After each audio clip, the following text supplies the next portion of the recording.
Alright, welcome back everybody. Today we're going to go over how to add transitions in Final Cut Pro.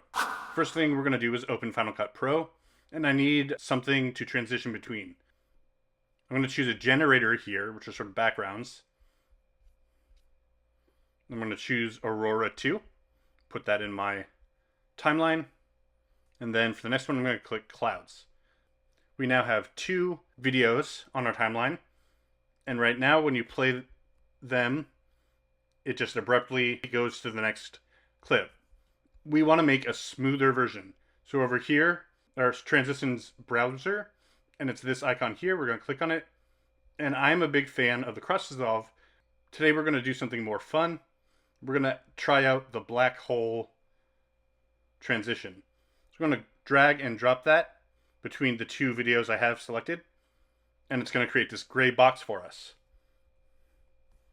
So now, if we play the first video,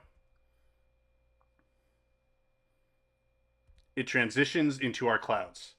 So that's how you make a transition in Final Cut Pro. Please like and subscribe, and drop any comments below. Thanks.